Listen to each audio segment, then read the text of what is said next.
is going on, everybody? Welcome in to the North End Podcast, episode 57. My name is Zach Graham, your host here on the North End, joined, as always, by my good buddy. He's on record as my best friend. His name is Ian Misho. We call him E, a.k.a. Lee James, a.k.a. Sebastian Drew EC, a.k.a. Easterdamus, a.k.a. Pap E. O'Daniel, a.k.a. the Fashionista, a.k.a. Chili Willie, a.k.a. Eon Stonkel. Coming off a pretty adventurous, fantastic Saturday night at Q2 Stadium. I know I'm struggling a little bit today. How are you feeling, my friend? I am also struggling quite a bit, but well worth it. Got my first Miss Johnson's Donuts experience last night, and that was fantastic. Those were some good ass donuts. That was a really nice treat. But yeah, man, I'm also struggling. A long night of partying, celebrating, and just being right in general. Yeah, and I would also just add like letting ourselves be happy and enjoying our fandom and our team that is doing well right now. We will recap Austin FC's 1-0 victory at home over Toronto FC. We will preview Wednesday's Open Cup match, round of 16, coming at us on Wednesday. Chicago Fire coming to town. And we'll talk a little bit about FC2 as well. Of course, our last business day segment, we were out there against the Earthquakes 2 on Friday. So we'll break down that match as well. Yeah, I mean, it was a night of firsts. It was not his first goal for the club, but the first time scoring in front of the home fans. We got a Jossie Zardes goal. As we had promised to Hernan, we went on the We Are Austin TV fan reaction. So I gotta be honest, I'm a little nervous about what we may have said when we went on there, but we'll see when that drops later on this evening. So yeah, looking forward to that. It was a blast. Met a couple other folks that we've, connected with online, but hanging out there outside the Zebra Gate after the game, and then just it felt like to me, man, a proper footy celebration afterwards. Going with some of our buddies, Uncle Dave, over to Workhorse, see Spencer behind the bar, and shut that place down. And man, it was like you said, to close it out with some Mrs. Johnson's. Hot donut sign was lit. Man, it was a great night. It was. Let's get into that Toronto match here because, as you well know, we can sit here and recap a game for almost an hour, and then before we know it, time is up. So let's get into it. I guess first, before we talk lineup, let's talk Tifo, because the supporters groups unveiled that Tifo yesterday. And to me, it was one of my favorites. I don't think we've had a Tifo yet where I was like, that's just kind of average. Like, I've enjoyed all of them for not knowing what was coming. And not just the Tifo itself, but then like the participation of the rest of the South End with the black and the green papers there. It was very, very cool. Visually, very cool as a fan. Like, obviously, the videos of that Tifo going up were all over social media from national outlets, whether it was the league or Fox Soccer, I think potentially ESPN as well. Like, it was pretty well received. But of course, like with anything, not everybody liked it. And so I just want to take a second and laugh at the people who think that wasn't like dope as fuck. Yeah, it was. I mean, it was incredible. It was awesome. Like you said, they're always really well done. And this one was just larger than life and really cool. And I was not expecting that. I was thinking something Willie related. Well, you missed the Willie Tifo. I'm pretty sure. Weren't you gone for that? Was that COVID or was that? I think it was COVID because. No. No, I saw the first Willie one. Yeah, that was San Jose, wasn't it? It was right before you left for the bike trip. Yeah. Oh, so you were thinking double Willie then, or just maybe not thinking at all? I mean, I'm always thinking double Willie. I think it was because of the poster before the game or something that you shared had Willie like cutting Drake up Oh yeah, I was yeah. like, oh, okay, they're gonna do something like that. But the group was great. Yeah. Hey, game day poster also fire as per usual. Mm-hmm. But yeah, I mean, I saw a couple people like, I don't get it. I guess you just don't know about Guardians of the Galaxy. You don't know what a tree is? Yeah. Well, that's the thing too. Is I saw some people who definitely know what Guardians is and know what Groot is, and was like, yeah, it didn't. It's not about Austin. It's not about Texas. Like, bro, our team is a tree. Yeah, we're the trees, man. Yeah. the oak, mighty Look, oak. well, be bitching plenty about other folks throughout the episode, so we can move on. But again, shout out to everybody who makes those happen and made that one happen. It was awesome. Yes, indeed. Getting into the lineup, we expected some rotation, and we did in fact get it. It was nice to see Friday night when we got home from the FC2 match that the injury report was out for the first team for Saturday, and we saw Julio Cascante off the injury report. We saw Maxi Urruti not on the injury report after Josh kind of said after the Seattle game that they had left Maxi with some swelling in his knee.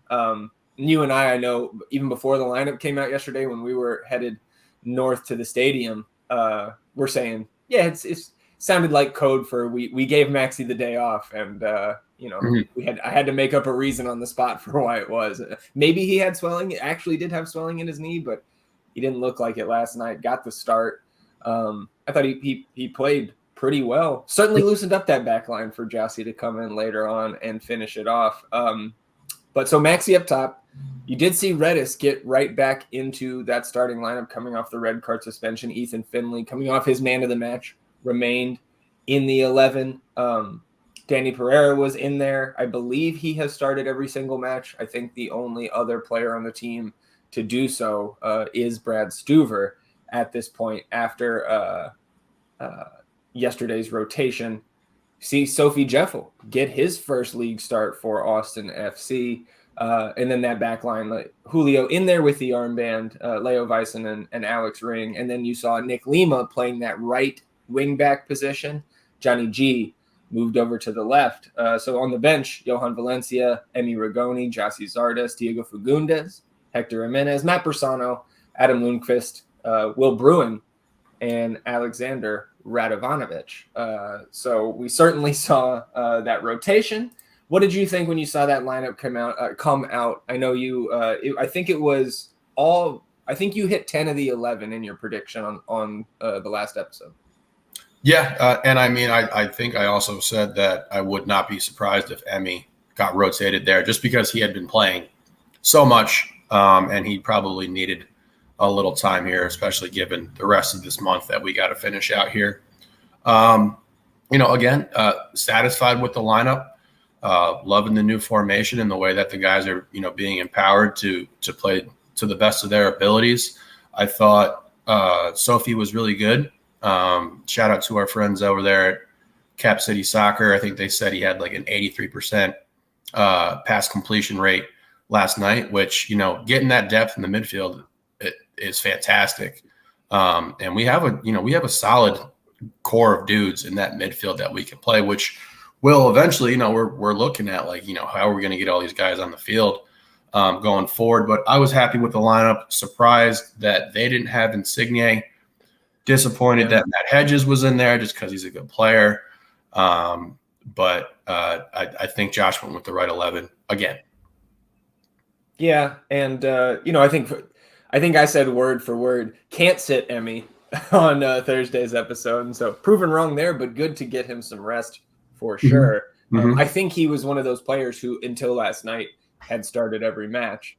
Like you said, we need some of those guys to get a little breather here because we are still smack in the middle of this most congested piece of the schedule this year.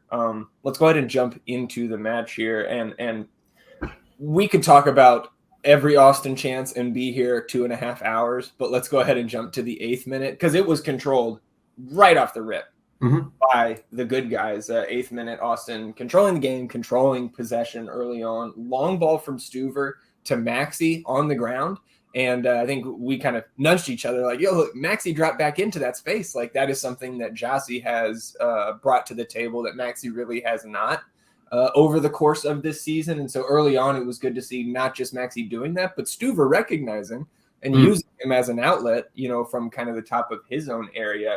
I think Maxey trying to hold up the play, it eventually gets kind of touched away from him, but Galley runs onto it. And we're off to the races. Johnny streaking towards the north end, north end rising, except a couple of folks in row 12 who were not happy about having to, stand up occasionally at a sporting event. Gallagher running down that left side. And from our angle there in 123, he passed up at least one window to shoot that. And me personally, I can appreciate him looking for a teammate and looking for a passing, a window to make a pass that maybe sets up a better shot. But how hot he's been this year and how early we are in that match, I wanted him to shoot that when he had the chance. I agree. 14th minute, great kind of headed give and go. Finley to Lima standing out on that right sideline, headed towards the north end. Lima back in again on the ground, kind of threads the needle between two Toronto defenders. Then Finley puts in a cross near that end line. It can't quite find Redis. I think it was Petrata on that backside, or Petretta, if I'm saying that wrong, who heads it away. And on the replay, Johnny G is 4 yards further towards that back post from Rodney. And if Ethan has a little bit more on that, I think Johnny's heading it home for the opening goal. But again, just chance after chance after chance, especially in this first half. I actually thought on the replay, watching this morning, we kind of trailed off a little bit there throughout most of the second half, especially compared to how aggressive the team was in the first 45. Yeah, I mean, that doesn't really surprise me just because we came out super aggressive, super ready to play, and we were controlling that entire game up and down the pitch. Definitely a little frustrating to not get one on the board. And I don't know if we got a little tight in that second half because you're playing a little more conservative, obviously. It's a 0-0 game. But, yeah, I was very satisfied with the start up to this game. And just the way that, we keep coming out and being ready to perform and play. Yeah, even with the rotated lineup and a group that has not played together. And I think courtesy of our buddy Tim Thompson going through all of these starting 11s that Josh Wolff has had this season, I believe we have not seen the same 11 once.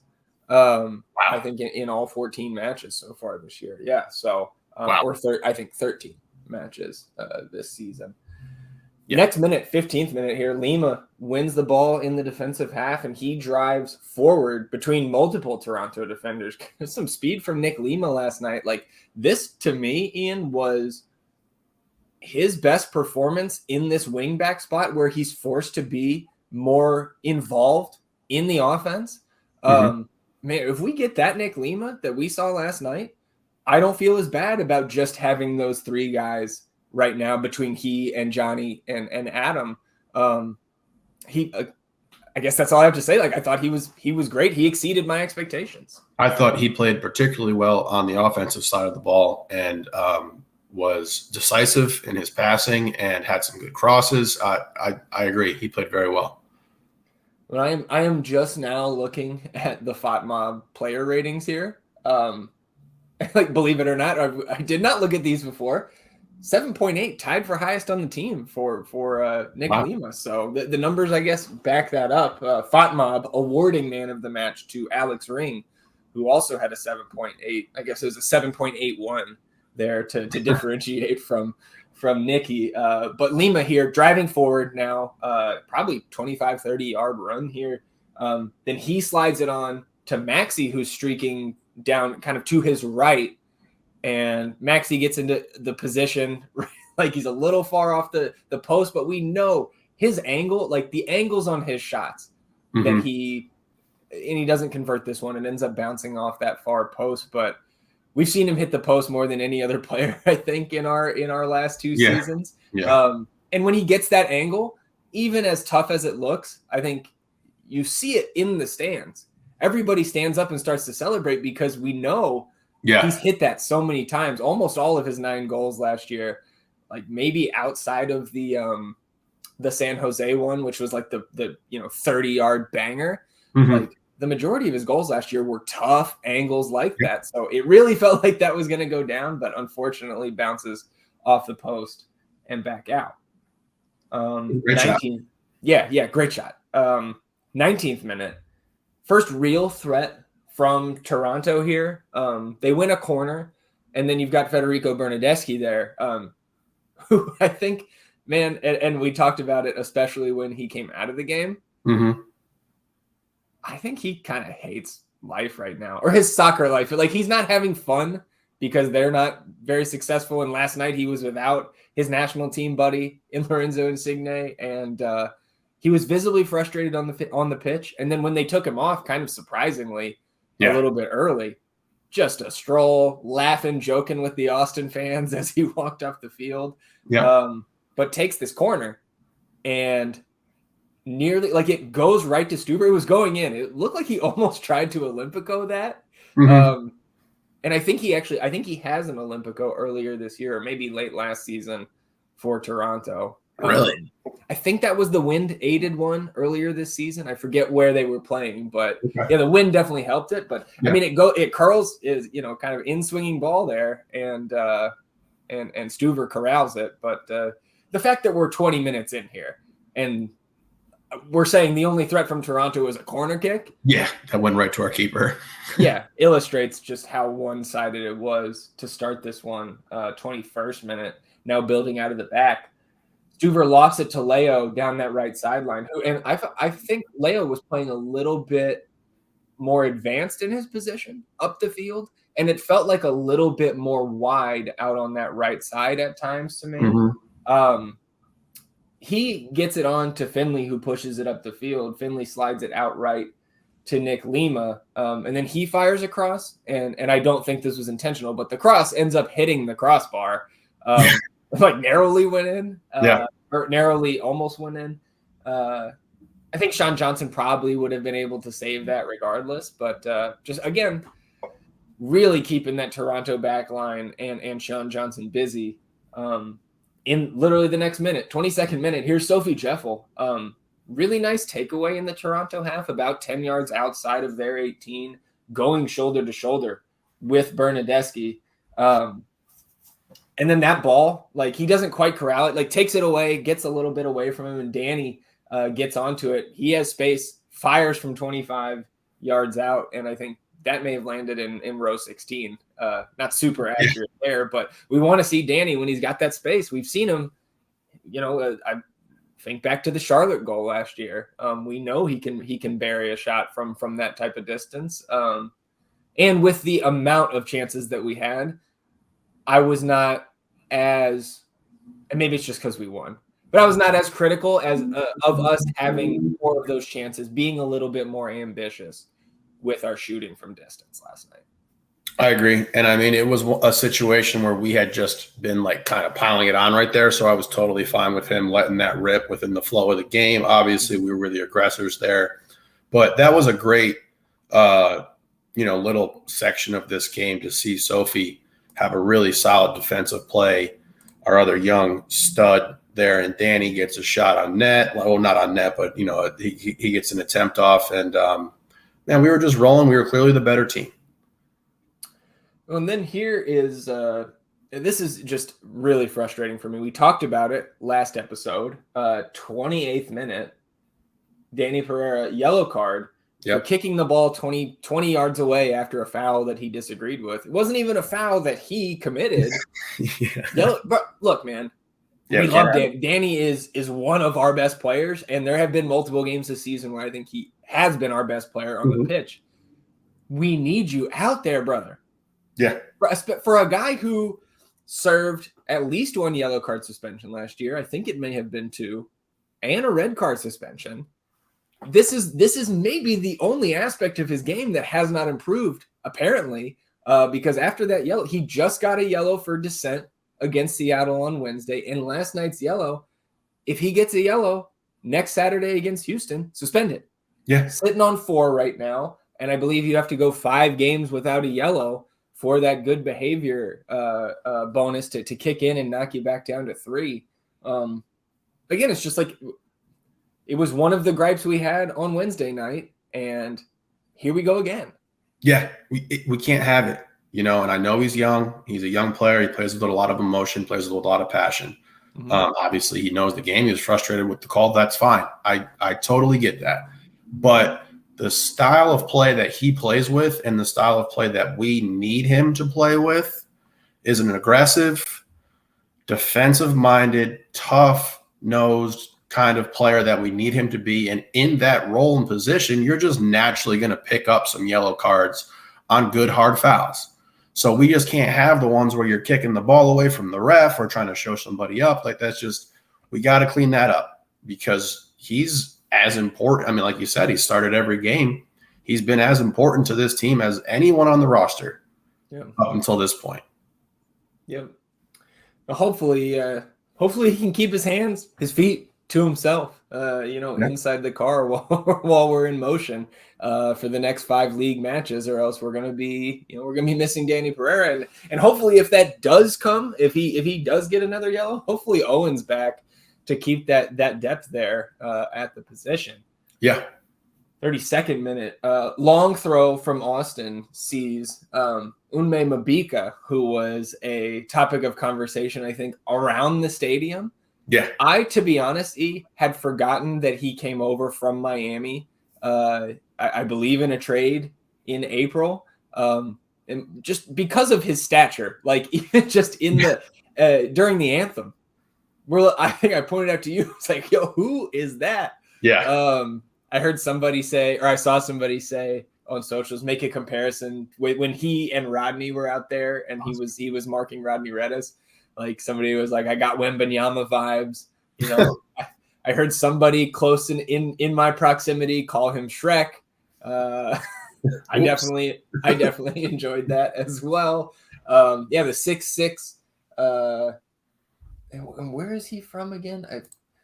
It's so funny because, like, obviously coming from basketball, 6'6" dude is generally pretty small. Yeah, in the shooting NBA, guard. You know what I mean? Like, you usually are making fun of the smaller guys in basketball, but here we are laying it on this giant because Rodney Redis is just chasing him around like a firefly, like his waist. And he's, but I thought he played well. I was surprised at how well he could move too. Yeah. But yeah, he's fucking big. Yeah. 6'6", 24 years old, Zambian national, and a member of the Zambian national team there. So I thought it was fun, and I'm 100% with you. I was impressed with how he could move, handle the ball. I mean, he was in an advanced position up the field as well at times. And the size difference between he and Rodney. So here 32nd minute, right? This long throw, Mabika, like I didn't even though it was right in front of us, I didn't see this as much in real time. He 2-hand shoves Leo to the ground on this play. And Uncle Dave was pissed. Really? I didn't see that. Pissed.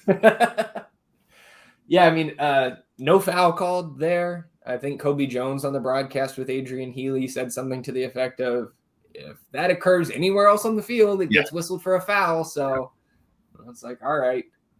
It's like an NBA official waiting for the ball. See the ball, if the ball goes in or not on a foul, whether or not they're going to call it. Come on, man. Foul's a foul. Ensuing corner off of that from Redis. Flicked on from Ring right across the face of goal. And then Aruti gets a touch on it, but Maxey just like puts it over the bar. But again, like, I don't know. The further we went in this game, we were talking about it's been a season of almost. This was a first half of almost. Absolutely.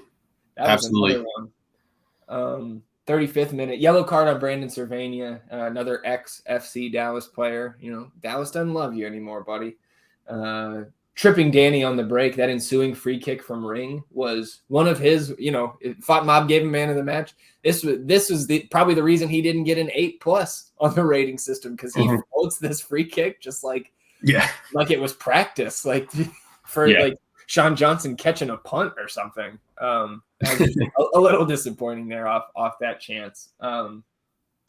2 2 minutes later, Finley picks up a yellow, reckless challenge near midfield that I think at the time, I don't know if I saw, wasn't looking or couldn't see clearly, but I think I was complaining about thinking it should be a foul in Toronto, and you kind of nudged me like, no, idiot. It's definitely a foul on Finley. Yeah, he missed the ball. 40th minute, long ball from Ring here to the left side of the box, and Ethan Finley's there to nod it down to Redis. Kind of interesting positioning there, with Finley coming over to the right and kind of, combining with Rodney here. And then Rodney kind of like volleys it, pops it up towards the middle of the box. For whatever reason, Julio was up there. And I don't remember if this is coming off a free kick or what, but he ends up heading it over the bar. But he had a significant size advantage there. And again, first half of almost, there was another one.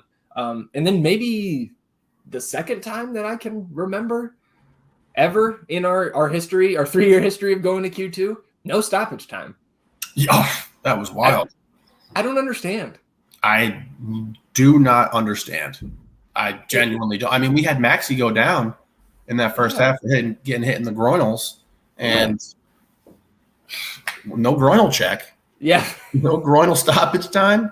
And gets hit right there in the biscuits. I guess not, man. Yeah, it was really weird. I was just kind of like, and I was like, oh, this guy's got to go home. You got to get back. Yeah, he's ready to get out of here. An AAU ref. Yeah, I mean, guy was calling a lot of fouls in that first half. He did. Yeah, surprising no stoppage time. But we come out of the half. Toronto makes a double change here. You see Mbangu and Thompson come in for Cervania, who was on the yellow, and Tonglu. And I think Mbangu and Ontonglu, I think both were making their first team debut, if I heard that correctly on the rewatch this morning. Right off the rip here in the second half, it begins with 3 straight Austin corner kicks. Toronto just cannot get it out of their own end. And it was a relief to, for once, be on the other side of that this season, where we have seen the onslaught of corners to our detriment over the last 2 months. And, seeing that again, coming out in the second half, the momentum continued. On that second corner, Mark-Anthony Kaye almost puts it into his own net. And, we would have taken, like you said a week ago, we're overdue for an own goal off somebody's back, somebody blasting it into their own net. At some point, that'll come through for us. 54th minute, Kobe Franklin chasing a ball down one-on-one with Stuver, gets a yellow for slide. Like the touch gets away from him, slides, cleats into Stuver's lower half. I thought, and again, a very, very biased way of looking at it here, I acknowledge that. I thought that could have been a red. It was a reckless challenge into the keeper. It very well could have been a red. I don't know if it was if you really could give him a red there, but I thought you could potentially review it and look at it to see if it was, because it was reckless, and you can't be going at a keeper like that. I imagine the difference there is that it wasn't malicious. He wasn't going in there with any ill intent. So I wasn't losing my mind about it, but watching the replay, I mean, it was not a smart decision by him. 59th minute, Dani steps in front of a lofted pass, in the Toronto half. Fires a shot from just outside the box. This one on target, kind of right at Sean Johnson, though. He parries it away. And then I think Matt Hedges clears it. Shouts from the Austin players in the area for a handball there on Hedges. Not reviewed, or at least not sent to VAR, I'm sure. Back in, I think Atlanta is where the video replay is for MLS. I'm sure they took a look at it and nothing there. But again, we like to see Dani taking those chances when he's got the space, because he's dangerous. 64th minute, here's a triple sub for Austin, and we were very happy to see this earlier sub from Josh. Again, making the adjustments when called for, what the game calls for, what the vibe is on that day. Rigoni, Zardes, and Valencia in for Maxey, Ethan, and Dani. Then 67th minute, you see Bernadeschi come off. And at that point, I think that's where I personally started to get really tight about, okay, like this team is already down so however many starters. We know how many guys are out. Now they didn't bring Insigne with them. Now Federico Bernardeschi is off the pitch. Yeah. We have to score. We have to win this game. Like you called it a must win. Again, for like the psyche, the goals of this team. Yeah. This has to be 3 points. And we continue to inch closer to the final whistle and nothing. And not just nothing. I think our momentum slowed down.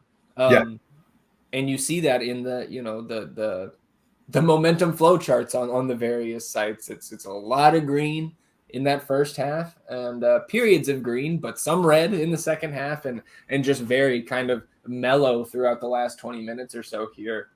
71st minute, Sophie Djeffal still in the match, steps in, wins the ball in a dangerous area, kind of jostles with Marc-Anthony Kaye, and Kaye ends up throwing him to the turf. Yeah. That was more of could have been a red for sure. Yeah. Yes, absolutely. It wasn't even a relative type of soccer play that you would make. He just grabbed him and threw him to the ground. And it was after the foul. Like they called the foul, and then I thought that he threw him down right after the whistle.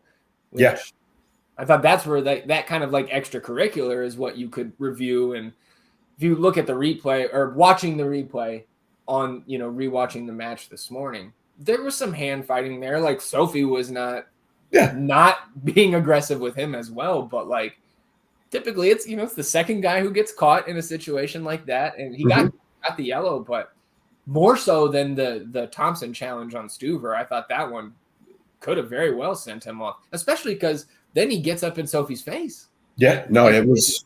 He didn't walk away after that. No, it was bad. It was a really bad foul. And especially considering how tight the ref had been calling this game, I was surprised that he didn't get ran. Yeah, when that's, I think, the way he was calling it, especially in that first half, as an official of any sport, like if you're calling the game like that, now you're pushing yourself to that limit where, okay, but you're not trying to give reds for these fouls that could potentially be reds, but you've ran out of other options. Exactly. As an official. Yeah, you've painted yourself into a corner. Yeah, so you're either tossing guys at that point or you're starting to lose control of the match. Luckily, I don't think the latter really occurred because overall, those Toronto guys were frustrated, but they wanted no part of playing last night. Like that was one of the worst teams we have seen come through there in a while, at least in league play. We won't talk about CCL today. Yeah, we'll get into it after we get through the minutes here, but I definitely have some things to say about it. Sure.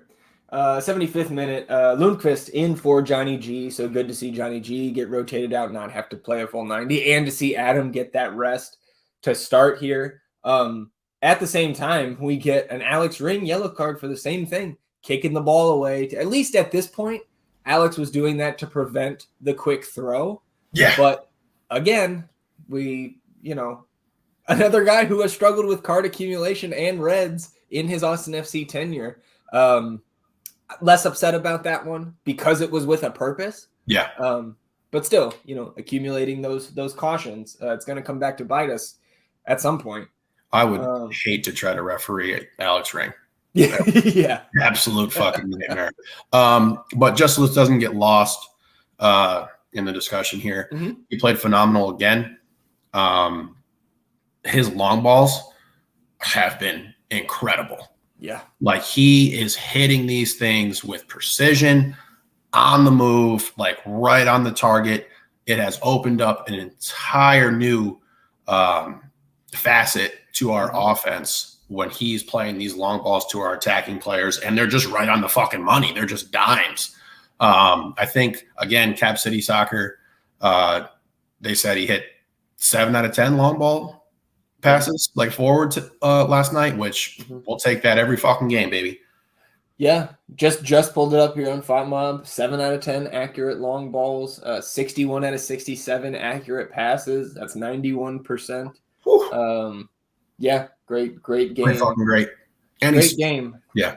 Look, he may not wear that armband anymore, but I know you still call him Cap.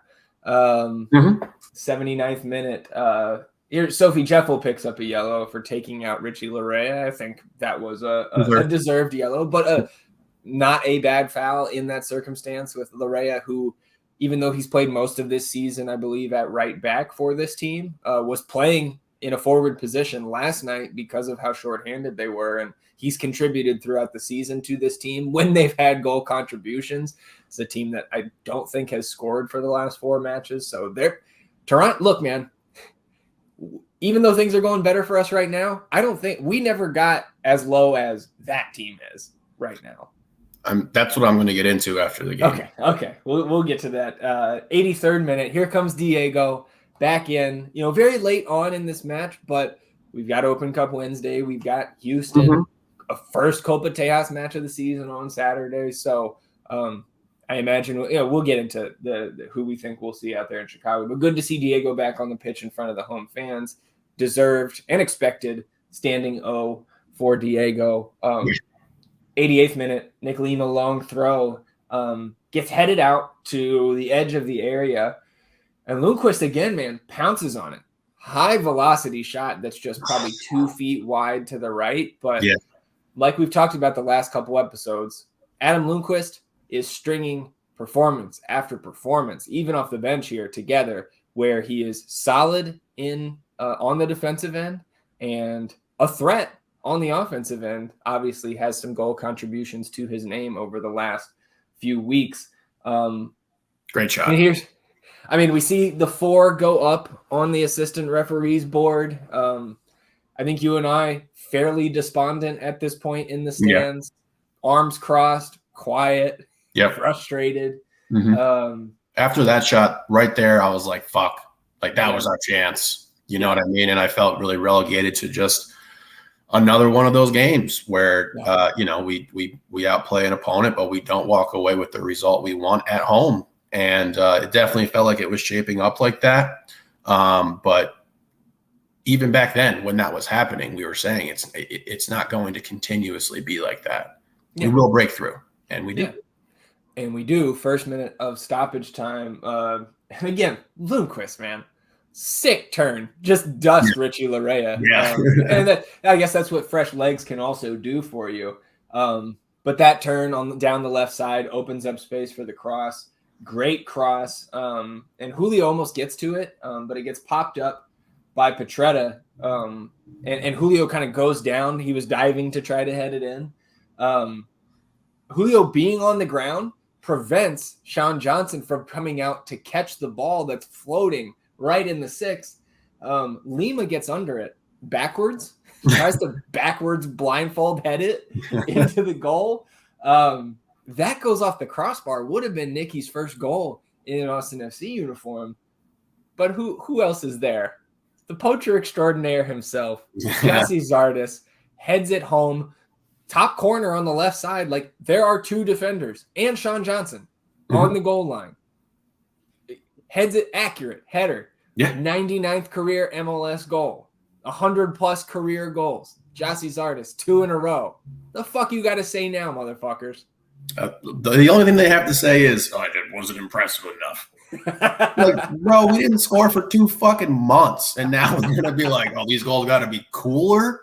Yeah. Like, what the fuck? Also, that ball's ricocheted off the post, man. That's a difficult play. Like, it had velocity on it. So, man, whatever. Some people can only be happy if we win and their guy scores. Like, right. Okay. Well, and that's the benefit of being on the North End podcast. Everybody in green is our fucking guy. Those are our boys. Besides Amro Tarek. Yeah. I'll remind you, I'm been fucking done with his ass. Done. Fuck, man. Third minute, we almost fuck it up. Yeah. 3rd minute of stoppage time, Toronto wins a free kick about 10 yards outside the area. Mark-Anthony Kaye, great cross. Kind of gets over everybody to that back post on the right side. Hedges gets to it, but instead of putting it on net, he tries to put it back across the face of goal. And I think Stuver could have potentially stopped that if he did take a shot or redirect it on frame, but Leo slides in, saves the day. And then honestly, another kind of nervy moment on the ensuing cross where like nobody is just pouncing on it to clear it.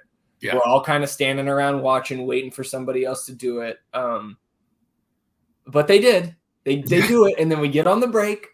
Jassy to Emmy.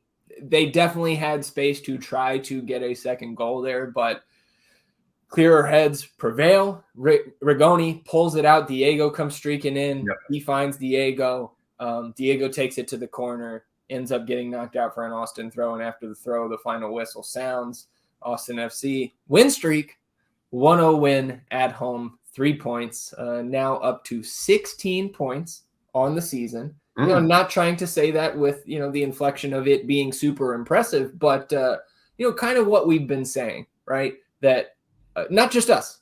You know, I look at what Mike LaHood, what he said, a lot of things that he said stuck with me, but one thing relating to MLS play and the length of a season is that it's a league of parity and momentum. We know about the parity part. We were talking about how 7 teams last week in the East were sitting on 15 points between like 6th place and 12th place. In a league of momentum, we've seen Montreal with their 4-game win streak over the last month. Charlotte had won 3 or 4 in a row, and now Austin FC 2 in a row here and on 16 points up into 9th place, right? Which is a wild card spot that gets you into a postseason match. But we're 2 points out of 5th. Yep. And we're 2 wins out of 4th, where FC Dallas is. So again, with let's see, we're 13 games in, 21 games to go.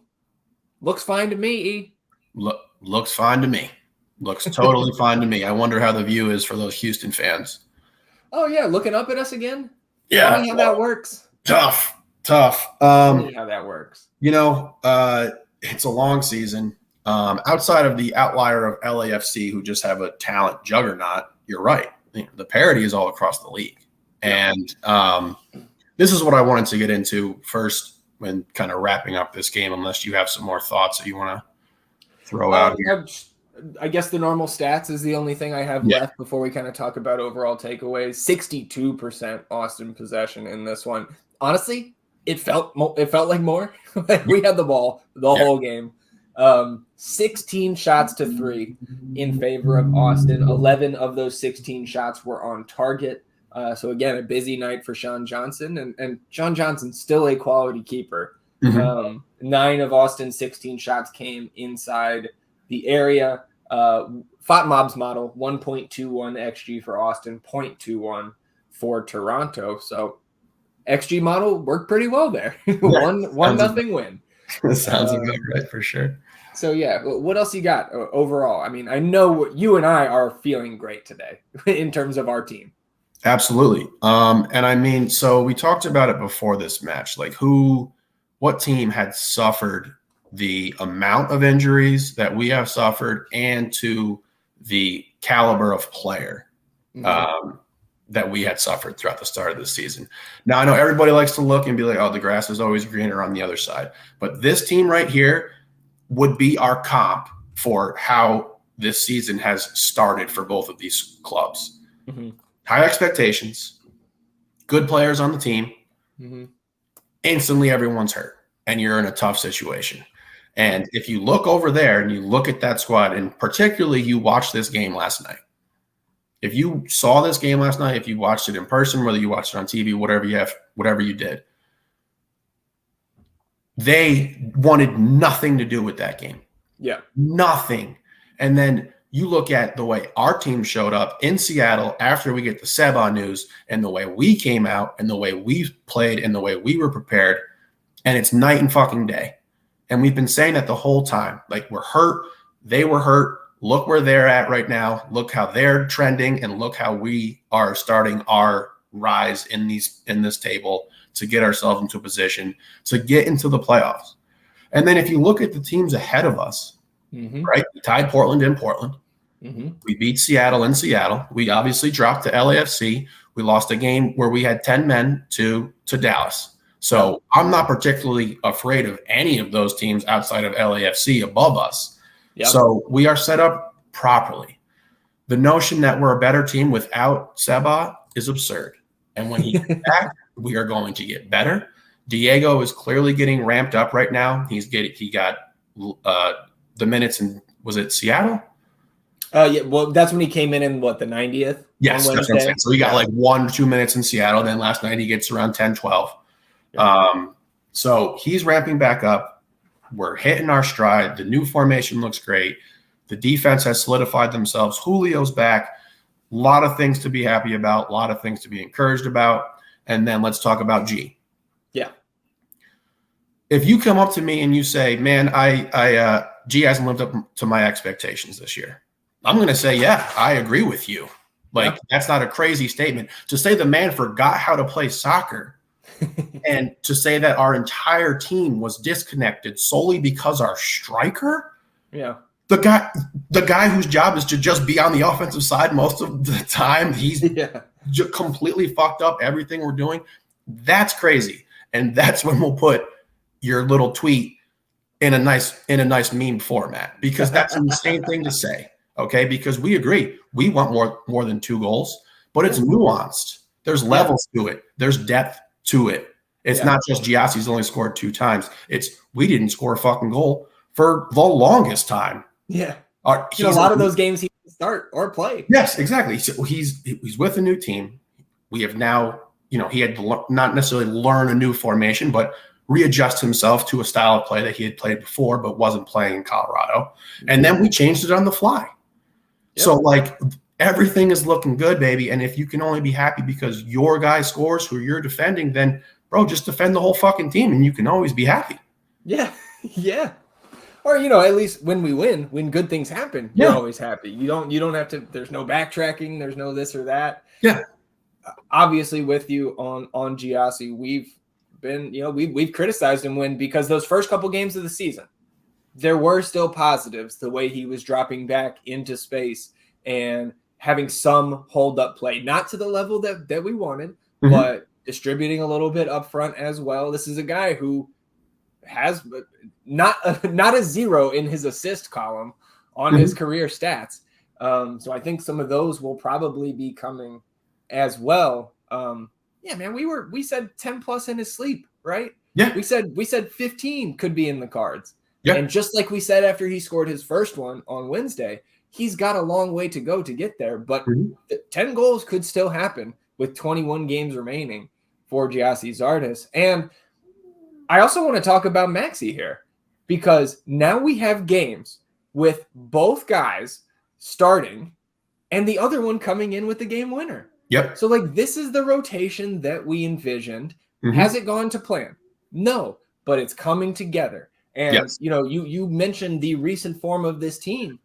April 22nd was the last time Austin FC lost a match as long as they had 11 players on the field.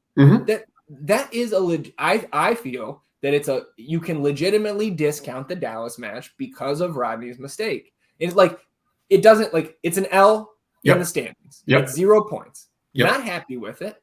But again, there's context to it. Yes. And so now we've gone a month when we're full strength without losing. And there is still a lot of work to be done. Josh Wolff said as much in his press conference last night. So yeah, we're not satisfied. But you can't get to the top of the table without taking that first step in the right direction. And we really set the tone for going forward in this season with impressive performances that didn't necessarily get us the result we were looking for. But now the performances have continued and the results are starting to come. And, we still got a jam-packed schedule here that we're going to have to navigate. We're still a little dinged up, but things are coming together at the right time. Yeah, let's talk a little bit about Josh's post-game comments last night, because obviously he's a little bit more upbeat and maybe a little bit, kind of like us, where it's like, told you motherfuckers, it was coming. Go ahead. We have we've been very vocal against the Wolff out crowd, and we've been able to be more reserved in our actual praise and understanding for this coaching staff. But we have a top 5 coaching staff in the fucking league. We do. But that'll ruffle some feathers, but it's the truth. We do. Like, exactly. I know that, hopefully now we have gotten past we got to fire the guy. Well, so we can actually kind of look at it from the right perspective. We have one of the top 5 staffs in the fucking league. Yeah. And we're not, you're not just talking Josh. Everybody, exactly. the whole coaching staff. Yes. Top to bottom. This is a good, knowledgeable group of individuals who know what they're doing. They know their fucking job. And we're still going to be believing in this team no matter what happens, because we've navigated all kinds of shit this season already. Mm-hmm. Yeah, I mean, and Josh said, this was kind of to close out the presser. He said, the momentum is real. He's been in this league long enough. This week, I believe, is the 25th anniversary of Josh Wolff's 25th, 24th anniversary of his MLS debut, where he scored in his debut, playing for our Wednesday opponent, Chicago Fire, coached by Bob Bradley. So his nemesis last night, first time coaching against his old head coach. I thought that was pretty cool. But he said, we're not there yet, which is true. Yes. And so again, this is where the people who nitpick and take a single quote here or there out of context and use it to try to bash Josh or say that he's arrogant or this or that, like, man, watch the press conference. Listen to the words coming out of this man's mouth. You have to keep some sort of positivity, both public facing and in the locker room when things are going bad. That's how this works. Yes. He says we're not there yet, but the guys feel it. And then again, diving into the fact that there are things going on in this coaching staff behind the scenes between them and the analytics department that you as a layman Austin FC fan, and looping you and I into that as well, we have no idea what the fuck kind of data they're looking at and how they're using that to succeed, not just over this short stretch this season, but last year on the way to a Final Four appearance. He has metrics that we use, things we monitor and measure each game by. We could see it coming. We could feel it coming, and we keep that right in front of the players. And so again, not surprised to hear him say that, but it makes me feel good that these guys don't confuse confidence for arrogance. Absolutely. They're very different things. And This is a confident coaching staff. It's a confident team because they know in that locker room how much talent there is on this roster. And to your point about the depth earlier, and we kind of talked about it a little bit on Thursday's episode with, if we get fully healthy, and knock on wood that can occur here in the next couple weeks. Correct. Josh is going to have some tough decisions to make, but it's a good thing to have problems like, hey, maybe my $1 million Diego Fagundes is a super sub when we're all fully healthy and rested. Yep. Or somebody like Johan Valencia, who has been playing very well. Or somebody like Sophie Djeffal, who I think will continue to get more and more fit to be able to play closer. We saw him cramping down the stretch before he got taken out. Look, man, you want to beat LAFC? That's what it looks like. Maybe your favorite player is not a starter game in and game out. Look at their roster is maybe something that this league hasn't seen. I can't say that with authority because we're still relatively new fans in this league. But that's what it looks like, man. Jose Cifuentes was almost like best 11 quality last season on LAFC. He comes off the bench for them now. Yep. I think what I'm trying to get at here is putting out the warning sign early to anybody who is gracious enough to listen to our two dumbasses bloviate about Austin FC for an hour and a half every week, twice a week. Just like putting out the warning signs, like when we get healthy, let's not cause an uproar when somebody who you think should be starting and probably not just deserves to start, but would start for 24 other teams in the league. Like, just because they're on the bench doesn't mean that something is wrong or fire the coach or whatever. Like, to be a team that's going to compete for trophies, multiple, even just one, you have to have depth. And that's what it looks like. Absolutely. And I mean, don't get it twisted. Just because we're feeling great right now doesn't mean that we're, like Coach said, we're still a ways away. Yeah. We could hate life on Saturday night. We could be knocked out of the Open Cup and lose our first Copa Tejas match, a second match in a road to Houston. That's on the table less than a week from now. Yep. And even when we were down and we said it's a roller coaster ride, you got to be able to deal with the lows. You got to be able to be humble enough in the highs. And all this coaching staff has done has maintained the competent, level-headed position of we're going to keep doing our thing. We're going to make the adjustments that we need to make. We're going to review how this team looks with our advanced metrics, our data, whatever you want to fucking call it. And we're going to keep doing this thing. And at the end of the day, one thing that Coach said last night that really stood out for me was in respect and in regard to the players. Mm-hmm. Because at the end of the day, the onus is on them to buy in, become a cohesive unit, to understand your role, to know your job, and to make sacrifices for the betterment of the team. And that might be someone's out of the rotation every now and then. We're huge Owen Wolff supporters. I don't think he should start every game. Mm-hmm. I don't, because he shouldn't. Yeah, 100%. Because we have enough guys to rotate in and play and be good. So, we're still a ways away. But like we said, we're where we want to be right now. We're in the playoff picture. You can't ask for much more after a rough start. Mm-hmm. And we got to keep building.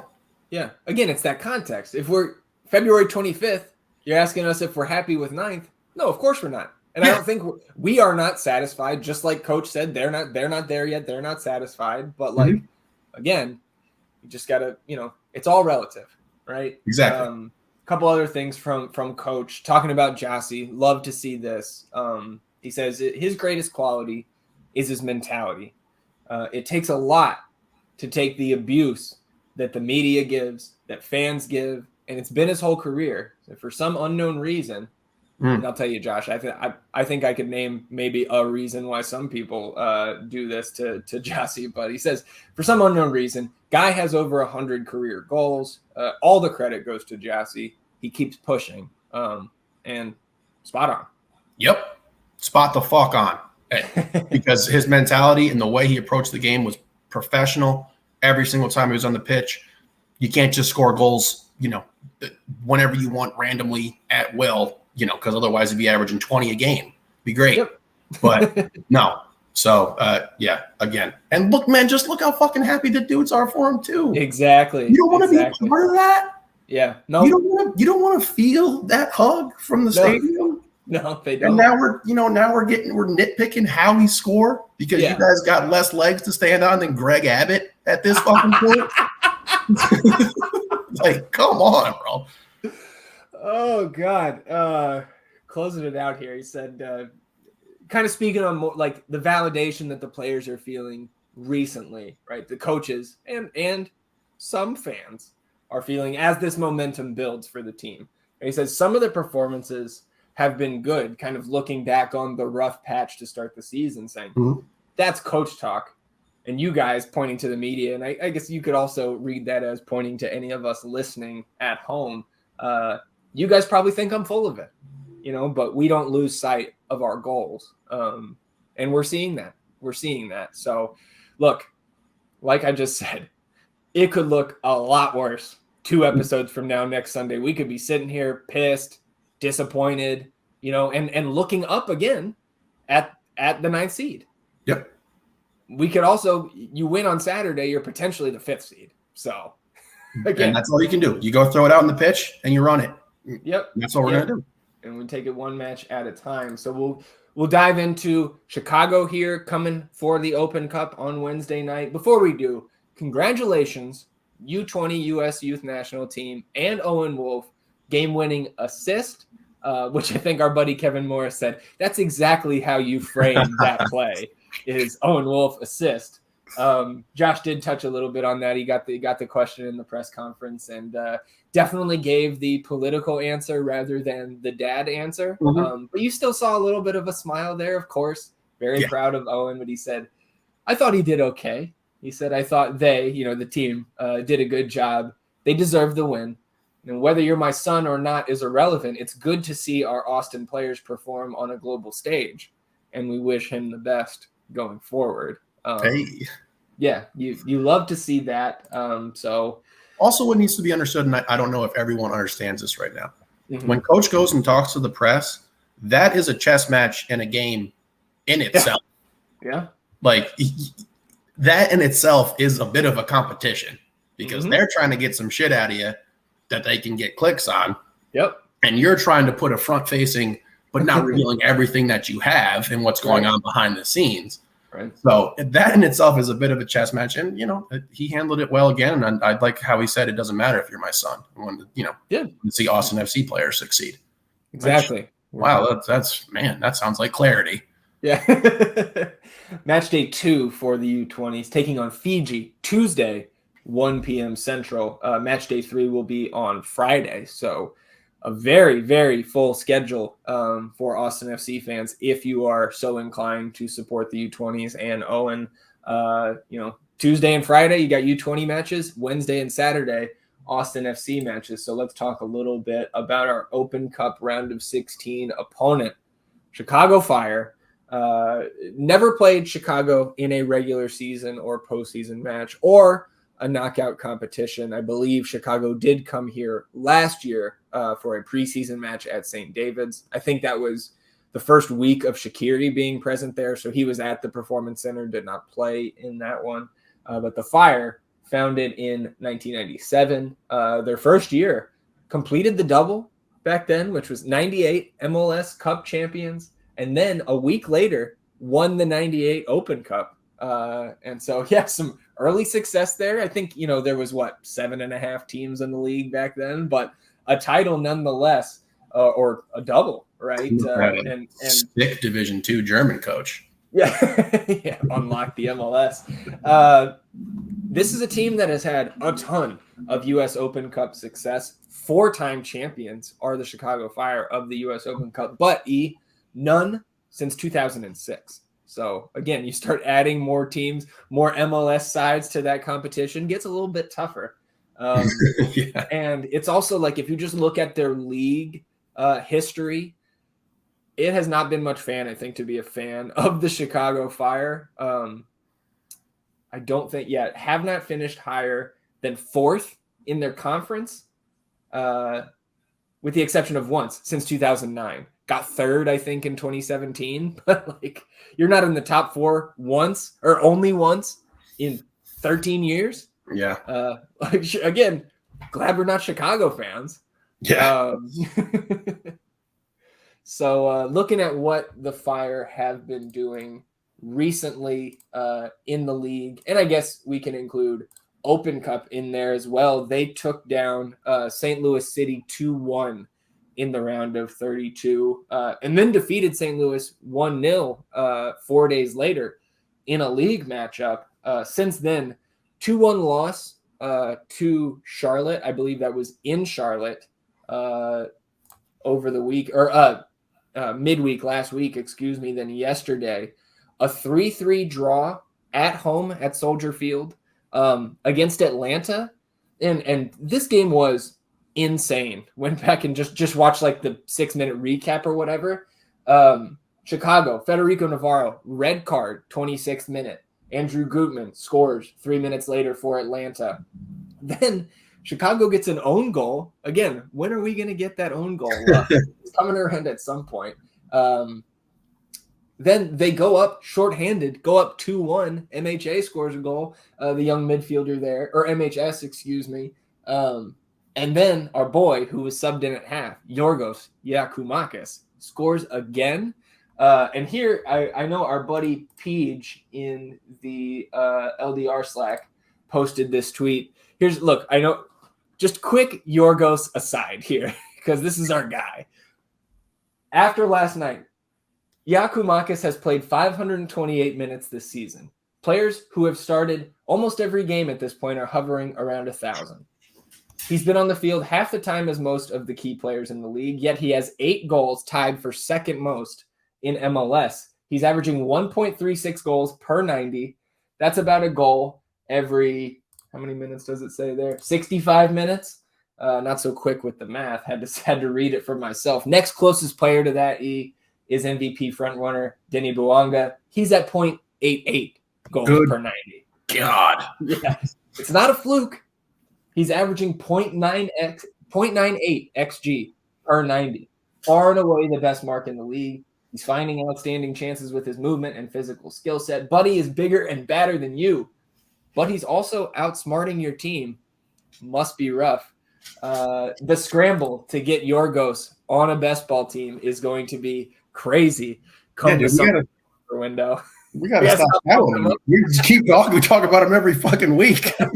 Look, man, he's gonna be leading the league in goals scored by then. I think he's incredible. Yeah, he's awesome. So 2-2 then, and then Yorgos with the brace in the 65th minute. But then Luis Araujo, who is on his way out in the summer transfer window, he picks up a red in the 71st, and Yorgos Koutsias, it's a Yorgos-filled game on both sides here, equalizes in the 89th. So Chicago does steal a shorthanded for most of the match, steal a point back at home. That hurt the bets. We had Atlanta 2-1. We were chalking that one up late on in the second half. So coming off the draw there, did play what looked like pretty much it looked like a first choice lineup there. I believe Kai Kamara did not dress for this one. I imagine he's going to be in on Wednesday, excuse me, at Q2 Stadium. So again, this is a team we just played Toronto, who was at the bottom of the East, right? Yep. If you take a look at the table, who is second to last in the East? Chicago. Correct. But sitting on 15 points. We're on 16. Yep. They are 4 points away from the 6th seed in the East. So again, let's not let the parity fool us. This team still has been competitive so far this year. So I guess let's turn to our side of things here. Still not going to have Seba, obviously. Owen in the middle of the group stage out in Argentina. But, we saw some rotation last night. We know Diego is working his way back into the team. So I'll ask you, what do you think we see? What kind of rotation? And I guess, what do you want to see? Same question I ask you every time. How we rolling out the 11 here in the round of 16, 4 wins away from a cup? Yeah, I do want to preface it with, I think the Chicago team is not a lot more dangerous than the Toronto squad we just played, just because the Toronto team obviously has 2 supreme talents. Yeah, but who they rolled out yesterday was not. Yes. So this team's a bit different, and as you can see from their recent form, they've grabbed some points here. And not necessarily a team that I'm worried about, because I know we're better than them. And if we play our game, we're going to win. And with the rotations here, see, it's tough, because I said earlier that I was more interested in just the MLS regular season. I was more interested in the table, where we're going to end up in the playoffs, as opposed to going for it in this cup. But I have definitely come around here. And I think particularly the way the schedule is set up with this cup, you have this opportunity here to get these 2 wins and then push us forward at a later date when we can kind of recoup and, put a pin in this and come back to it. So I would like to see Maxey start again. I would, because I think that if it wasn't Houston on Sunday, and it was somebody else who I didn't really want to get a dub against, really want a dub against, Right. You didn't have that extra. Yeah. Then I would say G here. But I'm going to go with Maxey. I think this might be the time to get the first Diego start. Okay. I think you try it with Emmy on the left and Diego on the right, see what it looks like, see how they feel in that situation. We did see them switched last night. Rigoni was on the right last night, so we had Diego in his favorite spot on the left. Word. And again, a decent problem to have. Yeah, I don't think sending Rigoni back to the right side is going to suddenly erase all of the really positive things he's done and built. Yeah, and built to get to the level of play that he's playing at right now. Midfield, you can't play Dan. You can't start Dani. Yeah. I don't think you can start him. I think it's Johan Sophie. Okay. Are you saying that because he's started every match and really hasn't gotten any rest? Yes, and I think even if he didn't get that yellow last night, that he was going to get that early sub call just from how much he's been playing. But with that yellow, you had to get him out of that game. Now, any cards accumulated here would not be counting towards his penalty. Right, not the league count. Yes. So even with that, I do think it's time to rotate him. You saw what you got out of Djeffal last night, and it really is going to come down to, do you want to rotate Dani or do you want to rotate Alex? Because I don't want to have both of them off of the field at the same time. And I'm sticking with Cap in the starting lineup. The way he's played, Dani has to do more physically. Yeah. In regard to expending energy to fulfill his role. So I still want to see Alex there. Julio, he's been a little beat up. Obviously, he's had a rough start to the season with the injuries. So I wouldn't mind saying, actually, no, I think you got to go Ratto. Yeah. Do you go him for? Yeah, I was gonna say for Leo, because Leo is the guy we haven't really rested, right? Okay, so I'm okay with that then. So you go Ratto for Leo and then Julio in the middle. And yeah, Stuver. I think the fullbacks, I would like to see Nicky back out there, because I want to see Adam and I want to see Johnny on Saturday. So I think you get Adam back out there on the left and Nick on the right, and give Johnny the first 50, 60 minutes off, and then go from there. I was going to be on the Jossie start train here, but I think you have convinced me. I would like to see Maxi start, because I want Jossie more rested, and I want him starting against Houston. And they're at the end of the day, there hasn't been a huge difference between the two. Both those guys now in all competitions, both sitting on 2 goals. Each have now Jossie 2 game winners. Maxi has the game winner from Montreal. Again, good problem to have. Problem to have. And Maxi has routinely shown up in these cup games and been somebody that I've enjoyed having. With the majority of the minutes in these cup games. And I hope that we can get a comfortable lead, not something we have done a ton outside of Seattle, right? But if you can get up by 2 on this team, sit Emmy down again. We know Diego's not going to play 90 if he gets the start. So there will be a Redis or Finley appearance if that does come to pass. But again, just continue to use that depth, but still and we have enough guys healthy now that we can still put out a strong enough lineup to win this match without sacrificing everything for Saturday. Correct. And we'll see what Chicago does as well, because we know they fired Ezra Hendrickson 10 days ago or whenever that was. It was very recent. And the fact that they are still in this bunch of teams out east, where dropping points right now in the East can really make a huge difference, or picking up 3 points. It'll be interesting to see how much they want that new coach. And their club wants to focus on Open Cup or trying to, maybe make the playoffs for a team that has not had a ton of success over the last 10 plus years. One thing left to do, score predictions. I know you are not predicting an Austin FC loss, and you can't pick a draw here. So I guess you could pick a draw, but we're going to overtime and a shootout. What do you think the scoreline is here on Wednesday, Open Cup round of 16? Look, I think we keep it rolling. I believe what Coach said, and that we're starting to really figure things out. And we have all you can ask for throughout the course of the season is opportunities. And we have another opportunity here to go out, put ourselves a little closer to a trophy, and I think the guys are going to respond. The Chicago team's given up 21 goals, so you can score on them. We can score on them. We've kind of gotten that touch going a little bit here. So I think, and I'm hoping for, and I'm going to speak it into existence, we get that 2-0 lead, win the game 3-1, and we get some of those guys rotated out, get some more rest, get ready to go beat up the Crapamo. What are their names? Crynamo, Potato. Crapamo works too. Yeah. I'm gonna go 2-0 here. Nice and easy. Hopefully get some rotation in there after we get that lead.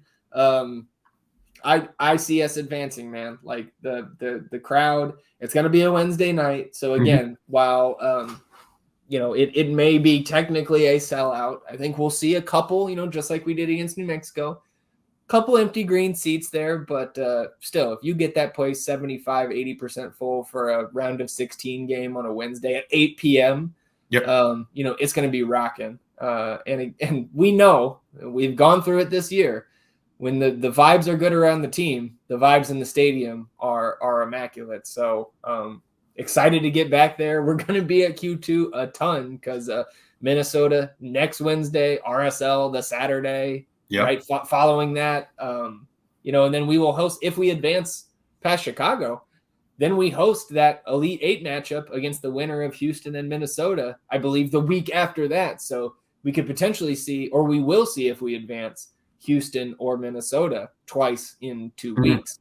So looking forward to Wednesday. Hope to see everybody out there at Q2. And again, look, if you don't have tickets yet, if this is anything like the New Mexico match, there's going to be $20 tickets abound on game day. So if you have the availability to get out there, one of the cheapest ways to get into Q2 this year, just has been these tournament games, right? Yeah, come get indoctrinated, baby. Yeah, absolutely. Come on, that first hit is always the best one. Yeah, there you go. Last thing to talk about here is last business day, talking Austin FC 2, and unfortunately, the boys taking their first home loss in club history on Friday night, a 1-0 loss at the hands of San Jose Earthquakes 2. You and I made our way out there. The lovely Annabelle accompanied us to the pitch. So her first time out there, I think she enjoyed the experience outside of the result. Of course, got to talk to a couple of our friends. We saw Landon out there. Got to meet Mike Cagnola, one half of Swoon Tower. I know we're fans of Swoon Tower, so I'm sure we'll meet Steph at some point. And then we took a seat in the stands in the second half and met Chad, who was sitting next to us. And Chad recognized our voices, and so we struck up a conversation. It was great to meet him. Yeah. His son, a member of the U13 squad. So it was great to make that connection, and we appreciate Chad for listening for sure. Yeah, shout out to Chad. That was awesome. And for real, man, someone send us the U13 scores. Give us the results. We'll say something about it. Yeah. I was definitely geeking a bit to get a chance to talk to Landon more and meet half of the Swoon Tower guys, the gang there. Tough game. Tough match. The FCTO team, they gave up one of the Austin traditions. Yeah, just a free goal. The tough break. One free goal, you get a free goal pass, whatever, you can use it, whatever you want. Yeah, one time in history. Yeah. That was it. San Jose cashed in. So I don't, if people didn't see the results of the highlights, Damian Loss just had a very routine ball. You do it 1,000 times with him. He makes the play 999 times. And this was the one situation that kind of squeaked through. But look, positives from the game. Mm-hmm. They were a good team. Their keeper made some incredible saves and some incredible plays late to keep that 1-0 clean sheet. We were heavily rotated. We did not start CJ. We did not start David. Okay. Mm-hmm. Our back line was also pretty rotated as well. So we did not put out we did not put out our premier 11. Mm-hmm. They got the better of us. They talked their shit. I'm glad they did. That, we're going to give it to you in the stands at those games for sure. And little Earthworm Jim there, he spouted off. he got going in good. Look, like we said, this team has dropped 2 games now. This is a chance to look yourself in the mirror and see who you're really going to be. And if we see those fuckers again in the playoffs, we will. Yeah, we'll see. I think we see them again just because they're in our conference. Okay, you see them again. I hope everyone remembers that they got a cheap goal and they walked out of there 1-0 and they talked their shit. So I know I won't forget. August 12th at Earthquakes 2. So I'm sure those boys circling that game. We'll have to do some sort of bet with Thomas there. Yeah. Thomas texted me right after they scored, and I was like, oh, this motherfucker's going to talk shit about Next Pro. And he's texting me about Heat Celtics. I mean, the goal, And credit to the Roberto Hadigan kid. He scored the goal. It reminded me of John Polskamp from SKC, right? Where like last year, Alex Ring kind of hit that shot to him, works through his legs. It was reminiscent of that. Shit happens. It's not going to happen again. I don't think with Damian. He's a keeper of the month in the league last month. So that boy's legit. Yeah, and fucking, dust yourself off. You'll be good. We're good, baby. On to the next one. Yep. I to your point about the starting lineup, I think it was not necessarily that some of those guys who were rotated in had poor games. Like nobody in that 11 really stood out. But it's a group that really hadn't played a ton of game action together. The Micah EJ winger pairing, up there with AOC. I don't think we had seen that. We had Bobo out there. No Steve, no Jackson Valti, Alonso Ramirez got the start. So it was just, we mixed things up, and outside of just the one little mistake, it could have been 0-0, and we're going to the PK shootout. So, and you mentioned Ochoa, their keeper. He was very, very good. 4 saves on the night. There was one, I forget who shot it for us. Second half, just a rocket and fantastic save by that. Ridiculous save. Again, Ochoa has represented both Mexican and American youth national teams. So high caliber player there. Austin had 66% of the ball in that one. It really felt like they were going to get an equalizer, just didn't come through. And just the one time this year that it hasn't at home. Yep. So the interesting thing, too, looking at the standings now, Austin's still in second place in the West, 19 points from their 10 matches played.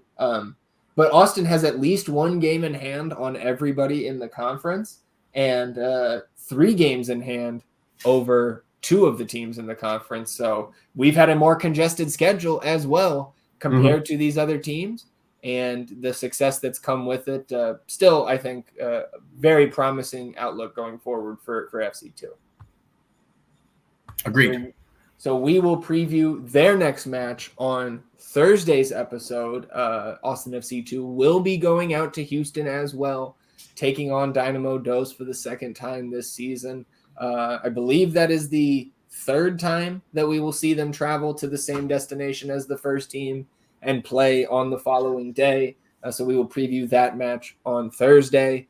We will also, of course, recap the Open Cup round of 16 match against Chicago Fire and preview the first team's Copa Tejas clash out there in Houston this coming Saturday. So looking forward to Wednesday. Looking forward to being back here with you discussing, hopefully, our advancement in the Open Cup. It's a good time to be an Austin FC fan right now, man.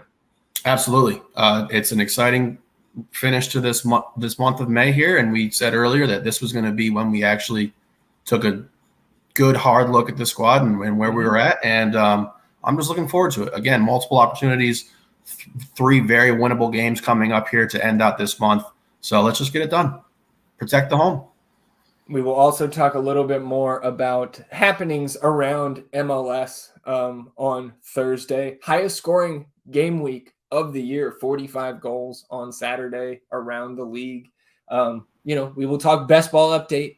We will talk the betting picks, all that and more coming up on Thursday. So we appreciate you tuning in. And if you got 5 seconds to rate, review, and subscribe to the podcast, wherever you get your podcast, we would greatly appreciate it. And if you're watching on the YouTube channel, you can hit that subscribe button to help us grow the channel and hit that notification bell so you know when a live stream pops up or a new episode goes live. And of course, on this episode, push that thumbs up button, like the video, help us battle the YouTube algorithm overlords, atone for your sins, wash yourselves clean in the confetti of the North End. We will be back on Thursday recapping all of the stuff that I listed out before my spiel there. Oh, feeling good, E.